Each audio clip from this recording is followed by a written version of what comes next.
हे guys, welcome और welcome back to my YouTube channel. तो guys, आज की जिला सीरीज़ में हम पढ़ने वाले हैं चंपावत जिले को, जो कि हमारी जिला सीरीज़ का 7वां जिला होने वाला है।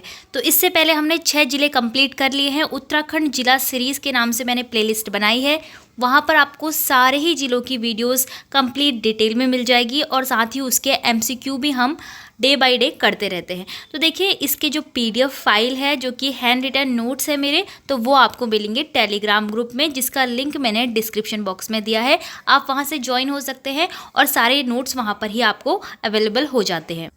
तो उत्तराखंड जीके के 40 मार्क्स गेन करने के लिए हमें सबसे पहले जिला सीरीज़ को समझना जरूरी होता है, क्योंकि जिला सीरीज़ से आपका उत्तराखंड सामान्य अध्ययन का लगभग 60% जो हिस्सा होता है वो कंप्लीट हो जाता है। क्योंकि इसमें आपके सारे जिलों के अंदर जितनी भी चीज़ें हैं, जितने भी पर्यटक स्थल हैं, भौगोलिक स्थितियाँ हैं, इतिहास है, मेले त्यौहार इत्यादि सांस्कृतिक जितने भी तथ्य हैं, ये सभी क्लियर आपको जिला सीरीज़ से हो जाते हैं। इसीलिए ये जिला सीरीज़ चलाई जा रही है।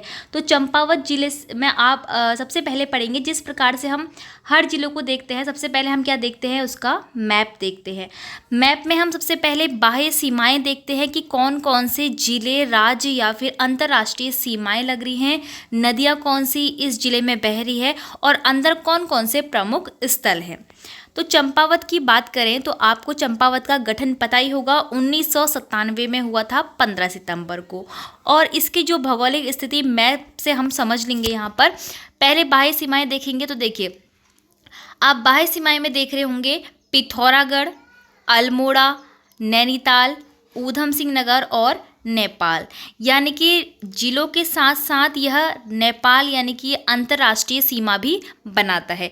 तो यह एक आपका आंतरिक जिला नहीं कहलाएगा, ठीक है। तो आंतरिक जिला अगर इसमें आता है ऑप्शन में, चंपावत भी होता है तो नहीं, वहाँ पर आंतरिक जिला चंपावत नहीं होगा, ठीक है। उत्तराखंड में क्षेत्रफल की दृष्टि से ये सबसे छोटा जिला है। आगे हम पढ़ते रहेंगे। पहले हम जान लेते हैं इनकी बाह्य सीमाएं कौन कौन सी है। आपने यहाँ पर 4 जिले देख लिए होंगे और एक नेपाल से भी इसकी सीमा लगती है। तो प्रमुख स्थलों में यहाँ पर मैंने दिखाया है रीठा खाल, फिर देवीधुरा मंदिर, पाटी, रीठा साहिब, और आप यहाँ पर जो मेन चंपावत नगर है उसके ही 8-10 किलोमीटर पास में लोहा घाट है, हिडिंबा है, हथोट कच्छ है, पास ही में विवेकानंद आश्रम है, सूखी ढांग है, टनकपुर है और बनबसा है। साथ ही यहाँ पर एक मंदिर है जो कि प्रसिद्ध है, पूर्णागिरी देवी का मंदिर। तो यहाँ पर देखिए, आपकी इस राज्य से नेपाल की सीमा भी लगती है। साथ ही आप अल्मोड़ा, पिथौरागढ़, नैनीताल और ऊधम सिंह नगर भी यहाँ पर देख सकते हैं, सीमाएं लगती हैं। अब हम आगे बढ़ते हैं और देख लेते हैं किन किन दिशाओं में कौन कौन से जिले यहाँ पर आ रहे हैं। तो पूर्व में आपको क्या दिखा, नेपाल देश दिखा, फिर पश्चिम में नैनीताल है, उत्तर में अल्मोड़ा और पिथौरागढ़ है और दक्षिण में ऊधम सिंह नगर जिला आता है। पूर्वी भाग में काली नदी भी बहती है, जो कि प्राकृतिक सीमा बनाती है। तो हम मैप में देख लेते हैं, पिथौरागढ़ से काली नदी पहुंचती है और यहाँ पर पहुंचने तक वह शारदा नदी का रूप ले लेती है। यानी कि काली नदी को ही चंपावत से आपका शारदा नदी के नाम से पुकारा जाता है, इसीलिए यहाँ पर ये काली नदी भी बहती है, ठीक है। तो काली नदी एक तरह से यहाँ पर एक प्राकृतिक सीमा बना रही है। लास्पा दर्रा का नाम आपने सुना होगा, तो चंपावत और पिथौरागढ़ के बीच में है लास्पा दर्रा, तो इसको आपको याद रखना है। दर्रों में आपसे ये क्वेश्चन बन सकता है। क्षेत्रफल की दृष्टि से पता होगा कि आपको उत्तराखंड का सबसे छोटा जिला कौन सा है, चंपावत जिला है, और इसका क्षेत्रफल कितना है, 1766 किलोमीटर स्क्वायर। आपको सबसे बड़ा जिला और सबसे छोटा जिला दोनों ही पता होनी चाहिए, साथ ही उनके जो क्षेत्रफल हैं वह भी पता होनी चाहिए। 1766 किलोमीटर स्क्वायर इसका क्षेत्रफल है, जो कि उत्तराखंड का सबसे छोटा जिला क्षेत्रफल की दृष्टि से होता है। अगर सबसे बड़ा जिला आपसे पूछते हैं तो आप चमोली बताएंगे और उसका जो माप है वो 8030 किलोमीटर स्क्वायर आप बताएंगे, ठीक है। अब देखिए, जो 4 जिले हैं इससे सीमा बनाते हैं, कौन कौन से जिले हैं, ऊधम सिंह नगर, पिथौरागढ़, अल्मोड़ा और नैनीताल। तो ये 4 जिले हैं। नेपाल से इसकी अंतर्राष्ट्रीय सीमा लगती है। अब यहाँ पर 2 नदियाँ हैं, गड़की गाड़ और चंपावती नदी। तो चंपावत जो है इन्हीं 2 नदियों के संगम पर बसा हुआ है। गड़की गाड़ और चंपावती नदी के संगम पर होने के कारण जो चंपावत नगर है इसका नाम चंपावत पड़ा था, क्योंकि चंपावती नदी के नाम से ही इसका नाम चंपावत रखा गया था। तो ये हो गए इसके कुछ भौगोलिक परिदृश्य। अब हम चलते हैं इसके इतिहास की तरफ।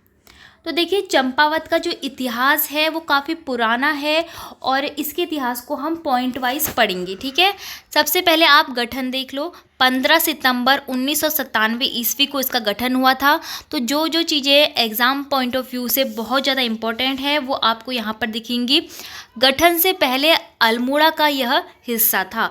अल्मोड़ा ज़िले का ही चंपावत पहले हिस्सा था, लेकिन 1972 में पिथौरागढ़ ज़िले के अंतर्गत इसको एक तहसील बना दिया गया था, ठीक है।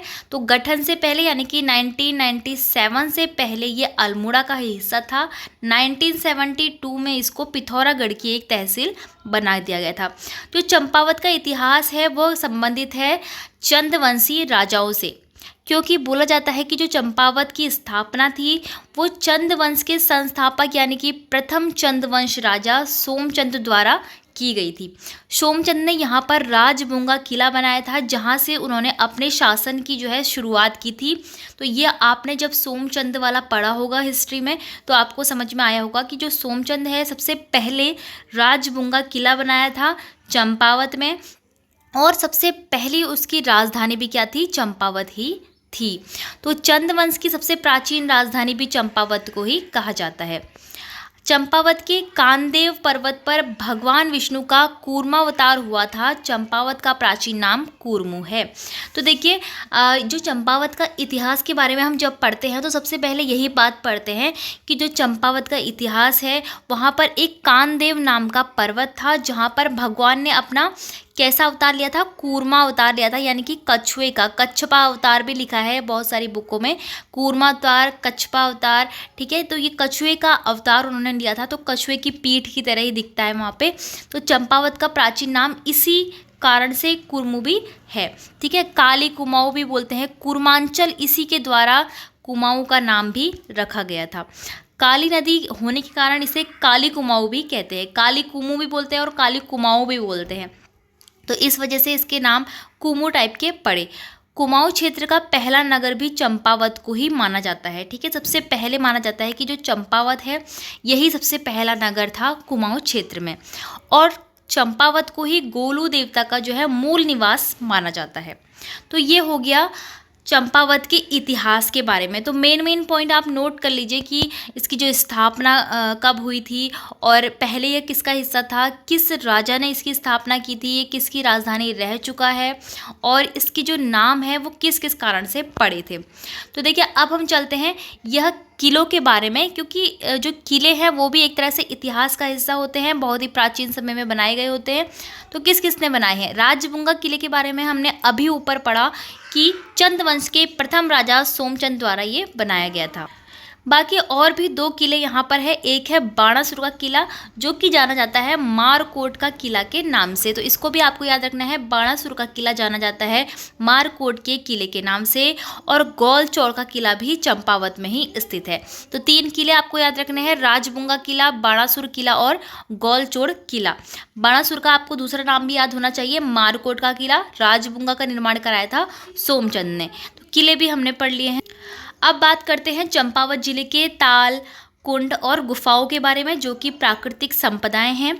तो ताल की अगर हम बात करें तो श्यामला ताल और झिलमिल ताल, ये 2 जो झीलें हैं वो बहुत ही प्रसिद्ध है, और इनसे क्वेश्चन बार बार बनता है कि श्यामला ताल कहाँ है और झिलमिल ताल कहाँ पर है, ठीक है।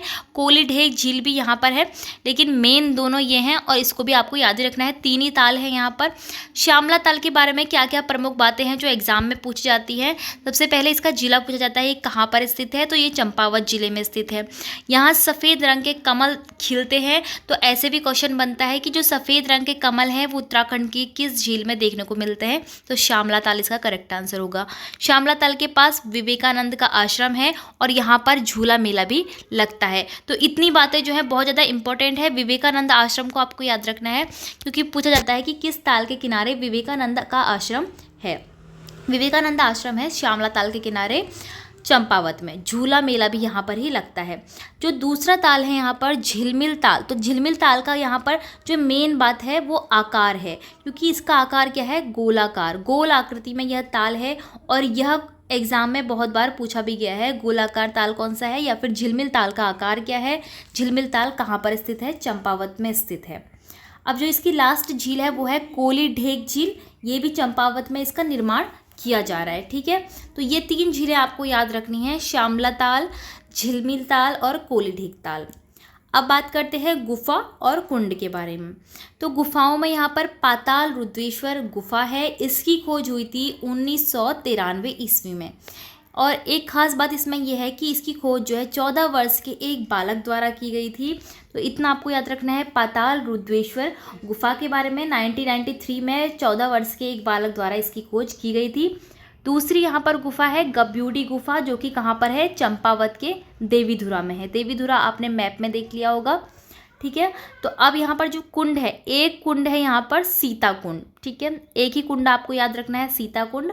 2 आपको गुफाएं याद रखनी है, 3 आपको ताल याद रखना है। तो ये आपकी यहाँ पर की प्राकृतिक संपदा हो गई।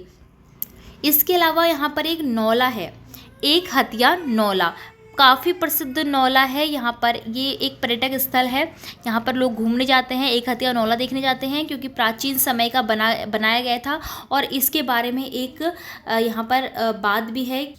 तो इसके बारे में एक कहानी है कि चंपावत का जो ये एक हथिया नौला है, इसका निर्माण करवाया था चंद राजाओं ने। चंद राजाओं ने इसका निर्माण किससे करवाया, जगन्नाथ नाम के एक मिस्त्री थे, जगन्नाथ मिस्त्री उसका नाम था। तो उससे इस एक बालेश्वर मंदिर था, उसका निर्माण करवाया था। तो उन्होंने क्या करा, उस अपनी बेटी के साथ मिलकर, बेटी उनकी कस्तूरी थी, अपनी बेटी के साथ मिलकर एक हथिया नौले का उन्होंने निर्माण कराया। तो जब चंद राजाओं ने बालेश्वर मंदिर का निर्माण जगन्नाथ मिस्त्री से करवाया था, तो उन्होंने क्या करा था, वे चाहते थे, चंद राजा ऐसे चाहते थे कि जो बालेश्वर मंदिर है वो जिस तरह से बना है, जिस तरह से वो सुंदर सा बना है, वहाँ पर जो भी उन्होंने कला का प्रयोग करा है उसका प्रचार प्रसार कहीं और अन्य जगहों पर ना हो, ताकि ऐसा ही मंदिर दूसरी जगहों पे कहीं पर जगन्नाथ मिस्त्री या फिर और कोई मिस्त्री ना बनवा सके। तो इस वजह से चंद राजाओं ने जगन्नाथ मिस्त्री का जो है दाहिना हाथ, जो कि सीधा हाथ होता है, उसको कटवा दिया था। तो इसी से गुस्सा होकर जगन्नाथ मिस्त्री ने क्या करा, अपनी बेटी कस्तूरी के साथ मिलकर एक हथिया नौले का निर्माण करा। और एक हथिया नौला भी उन्होंने उसी तरह से सुंदर बनाया, अपनी बेटी के साथ मिलकर, जिस तरह से उन्होंने चंद राजाओं द्वारा बनाया गया बालेश्वर मंदिर बनाया था। तो इस तरह से उन्होंने चंद राजाओं का घमंड तोड़ने के लिए एक हथिया नौले का निर्माण किया था। एक हाथ से उन्होंने ये बनाया था, इसीलिए इसका नाम भी एक हथिया नौला ही पड़ा था। तो इस तरह से आपको याद रखना है कि एक हथिया नौला कहाँ पर स्थित है और ये किसने बनाया था, इसका निर्माण देखना है। और अगला यहाँ पर है एक हाथ से निर्मित होने के कारण इसको हथिया नौला कहते हैं, ये तो आपको पता ही है। और इसको बावली नाम भी इसका है। ठीक है, फटकशिला का मेला चंपावत के लोहा घाट में लगता है। तो देखिए, अब इतना आपने पढ़ लिया है। इसके बाद हम पढ़ेंगे चंपावत के जो प्रमुख पर्यटक स्थल होंगे, उनको हम यहाँ पर पढ़ने वाले हैं। कुछ विविध हैं, तो वो सब हम अगली वीडियो में डिस्कस कर लेंगे। तो फ्रेंड्स, आई होप आपको वीडियो पसंद आई हो। तो अगर आपको वीडियो पसंद आई होगी तो वीडियो को लाइक, शेयर और चैनल को सब्सक्राइब जरूर कीजिएगा।